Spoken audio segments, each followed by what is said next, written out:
So the aims for today are fall into three categories. The first is to introduce this so-called DAWIS system for the assessment. Assessments can be stressful enough as they are without adding more unknowns into the mix.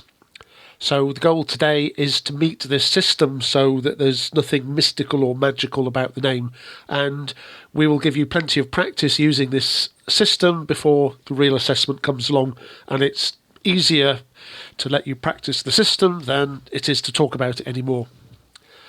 The second is really to set the scene for what statistical thinking is all about. And we're going to cover some of the bigger ideas in statistical thinking and review some of the key statistical jargon that you need to do. And the third thing is to strongly encourage you to get in touch with any questions, queries, worries and concerns that you might have. It's much more productive for all of us if we can focus this on how you make sense of statistical thinking in your scientific practice.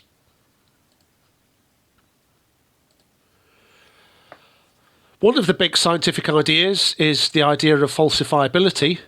Karl Popper said, for something to be scientific, it must be capable of being proven false. I'm not a philosopher. I can't make the link from Popper to statistical hypothesis inference tests as they're currently practiced, but I do understand how they work and how they're so important to the scientific method, and we'll try and introduce some of that as we go along. And one of the key ideas that we've ended working with is this idea of a null hypothesis. And I've given a catchphrase there. The null hypothesis is the dull hypothesis. I'm making that distinction because you will have lots of hypotheses throughout your scientific work, but translating your scientific hypothesis into a statistical one, really want to emphasize that the statistical null hypothesis is the dull hypothesis. It's not what you're interested in. It's the thing you're hoping to disprove. Want to mention in passing that much scientific exploration is reasonably and sensibly a purely descriptive activity, and there's no need to apply all kinds of statistical testing methods to descriptive work. When it's more quantitative and where you need to test a theory, then there is a need to follow a predetermined analysis plan, and it is important that you follow the analysis plan, and I hope we might be able to help you understand why that is, as well as just telling you have to set out an analysis plan. You need to state in advance what your primary outcome is, what the size of the test is, and so on. We could just give you the checklist, but I hope after a few weeks we'll give you some sense as to why this is so important. And there is one buried detail in the statistical method, which is randomization. And this is interesting because you use the same statistical methods whether you randomly allocate subjects or not. You could be using independent samples or two sample t-test. It's the same test, it has different names, to compare the population means from two samples that you have obtained in a study. And it's exactly the same method whether or not you use random allocation. But the point is, it's only the random allocation of subjects to treatment and control groups that lets you make a causal claim. Without random allocation, you can say, yes, there's clearly a statistically significant difference between these two means, and I believe that there is a difference in the populations. But without random allocation, you can't say it was your treatment that caused that. And just to emphasize, this is part of the scientific experiment. It doesn't come out of the statistical analysis. So it's often drummed into you as scientists, when you can use a controlled experiment, you should use a controlled experiment, and the randomization is important, and that's why it's important. It's so that further on down the line, we can say that any difference is solely due to the random allocations that we made. So, just to recap in a very broad sense what this null hypothesis is all about, usually in practice it's the exact opposite of what we want to show. Normally we want to show that we have a new treatment and that it's effective. So the null hypothesis is going to say the opposite. Our treatment does not work. And we're going to go away and perform an experiment, ideally with random allocation to treatment and control groups. We're going to collect some data, we're going to do some calculations, and those calculations are chosen to produce a test statistic that demonstrates the strength of evidence against the null hypothesis. So, an example of a test statistic could be the difference in standardized mean values of HbA1c. So we've been doing something to try and lower people's blood glucose. We've collected samples of blood and measured their HbA1c levels, and we need a test statistic, a single measure of how our two groups differ, and one measure could be the difference in standardized mean values of HbA1c concentration in our treatment and our control groups.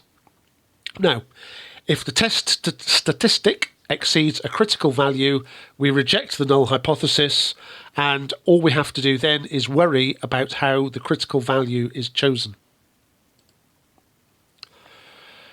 Now, it's chosen as it's chosen in conjunction with a p-value, and all this work came out of some beautiful work that somebody called William Gossett did at the Guinness factory in Dublin, and he worked under a pseudonym Student, which is where we get things like the Student t-test from. His name was actually William Gossett, and initially he had his results on cards and he did a lot of shuffling. And what he did was he said, if my treatment has no effect, then the data I've got, it doesn't matter whether I put somebody in a treatment group or a control group. They could have just as easily come from the other groups. So he mixed them up and shuffled them back into a fake treatment group and a fake control group, just based on shuffling all the cards up, and he'd measure the difference in means again.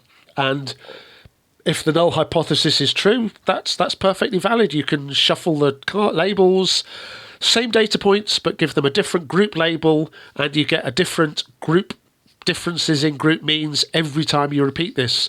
And he did this hundreds and hundreds and hundreds of times, and essentially you end up with a distribution of values for your test statistic that you believe could have happened if your null hypothesis was true.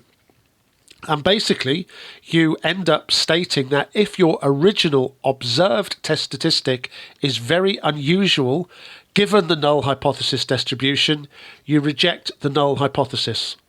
And conventionally, we say if less than 0.05 or less than 5% of values are more extreme than your observed test statistic, you reject the null hypothesis. Your result is statistically significant.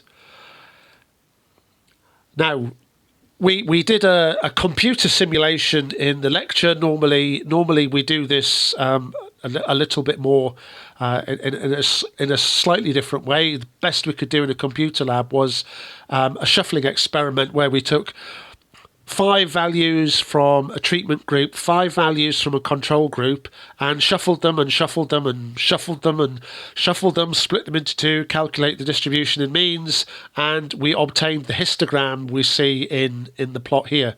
And as many people noticed, that looks a lot like a bell-shaped curve of some description. And that's exactly that was exactly the observation the student had. And what's happened over time is the mathematicians have come in and said, you don't need to do all that shuffling. I can give you a mathematical expression for that shape. And this is what we talk about when we talk about a distribution of the test statistic under the null. And we can therefore find the critical value, that is a value at which plus that value has 2.5%, below that negative value is 2.5% in total. 5% of values are more extreme than this critical value, and it's all computerized. Or we can directly compute from the computer what's the probability of having a more extreme value if our null hypothesis is true. Okay. So that's an explanation from a randomization test as to what a p-value means. What do you need to take from this? What you need to take from this is that the p-value is telling you something about the null hypothesis, and it's really important to understand that the smaller the p-value, the less plausible your null hypothesis. And we have this jargon, the size of a test. You have to decide that in advance. And it's the value below which the p-value is regarded as statistically significant. And by default, we normally pick a size of 0.05. So for any hypothesis you might do, any test, the default is if the value is less than 0.05, you regard the result as statistically significant, you reject the null hypothesis. And we looked at a few problems with that in the lecture. So the first is, if the null hypothesis is true, you will get a statistically significant result 5% of the time. And I gave a very silly example about reading a tabloid and raising your IQ and increasing your empathy levels. But I could have given a more serious example of almost anything Donald Trump quoted that might help you with coronavirus. If the null hypothesis is true, by accepting a test of 0.05, we're saying 5% of the time we are going to get a statistically significant result. By accident, by luck, by fluke. And there's a warning there. What gets published are those flukes. And there's a word for this. Rejecting the null hypothesis, when indeed it is true, is called a type 1 error. What are the practical implications of this type error? It means you go and use an ineffective pharmaceutical treatment. So you waste money and you risk side effects. There is also another error, which is failing to reject the null hypothesis when it is in fact false. So this is failing to reject the null hypothesis when, in practice, the treatment is effective. And this is called a type 2 error. And what this means in practical terms is we are failing to use a pharmaceutical treatment that is effective. Now, at this point in the lecture, we had breakout groups to talk about type 1 and type 2 errors and how we prevent them happening. And in the recap, there were some interesting points made by students, different ways of phrasing this. One said a type 1 error, false positive, occurs if an investigator rejects a null hypothesis that is actually true in the population. A type 2 error, false negative, occurs if the investigator fails to reject a null hypothesis that is actually false in the population. And another way of expressing this was given. A type 1 error is often called an error of optimism. You claim to have found an effect, but you are wrong, as there isn't. A type 2 error can be called an error of pessimism and occurs when you say you do not have an effect, but you are wrong because there is. Now, these are key issues around hypothesis testing, and you can control the type 1 error. You can make that happen less often by using a smaller size. So instead of saying my default size is 0.05, I will reject any p-value less than that. You can say my size of this test is going to be 0.01. I'm only prepared to get it wrong one time in 100, and you have to declare that before you do your analysis. You cannot say after you've done an analysis, oh, it's even better because I got p-value less than 0.01. It's only valid to say that if you said in your analysis plan before you looked at your data, I'm going to work with a size of test 0.01. So you can control the type 1 error provided you say so in your analysis plan. And really, the takeaway point is just you have to write your analysis plans before you look at the data. You can either accept that as a rule, or you can probe some of these ideas to understand why we have that rule. Type 2 errors are harder to control. It's possible you won't control them at this stage of your careers, but eventually you have to do sample size analysis. You have to have a large enough sample that you stand a good chance of rejecting your null hypothesis if that is the correct decision to make. But we're not going to touch on that here. So, a summary of what you need to know. Later on, you'll make these sample size power calculations, which means if you have an effective treatment, you want to make sure your sample size is big enough to detect that. For now, for today, what matters is the idea of reproducibility. You don't know from one study whether you have a true effect or a type 1 error, a false positive. But what you do have is reproducibility. You have other people that have published similar studies or the same study. And it's that confidence across the field that lets you believe a treatment is effective. A single study on its own can never definitively tell you whether you have a real effect or a type 1 error, a false positive. And this is a huge issue in psychology, especially because I think human nature lets us publish the more interesting results, which are rarely reproduced because they're small samples and they're just fluke, they're type 1 errors. But where it's much more relevant is in pharmaceutical studies. And this is really much of what Ben Goldacre's book, Bad Science, is all about. How many studies that show the drug was effective, ineffective, get published? Well, none. So we only have the positives. We don't have the full sense of reproducibility. We don't see all the studies saying, well, we tried that and it didn't work. And one of the answers to that that started recently is that all clinical trials must be registered. And the clearest I've ever seen this is with COVID vaccines. There's an exhaustive list of COVID vaccine trials that have been started. However, the other problem Ben Goldacre talks about is subset analysis. You can't find a statistically significant difference between your group A and your group B, so you split your groups down even more. You maybe look at only males in your group B. You look at males between the age of 20 and 25 in your group B. You look at males between 20 and 25 with a driving license who don't have access to a car, and behold, that's when you find your statistically significant p-value.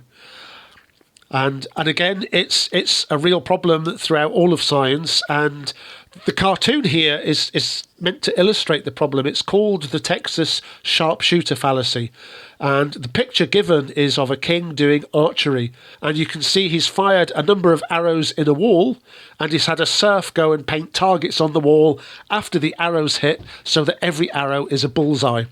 Texas sharpshooter. If you pick your target after you've fired, you'll always be on target. If you pick your subset after you've started the analysis, well, you will find a subset in which you have a statistically significant result. So again, what's the take home? What do you need to know? You need to choose primary outcomes at the start of your analysis. It's perfectly valid to analyse everything else but it's only descriptive. You just report the numbers. The one you do the hypothesis test on is your primary outcome, which you chose before you started doing the analysis. And it emphasises how important it is to have an analysis plan. Exactly what are you going to test? How are you going to test it? What size of test are you going to have? 0.05 is the default. All written up before you open up your data. And I hope that says a little bit about understanding the null hypothesis, the importance of the null hypothesis, and where p-values come in terms of rejecting the null hypothesis. We will go on and study this in specific examples with specific tests in the DAOist system as the course goes ahead.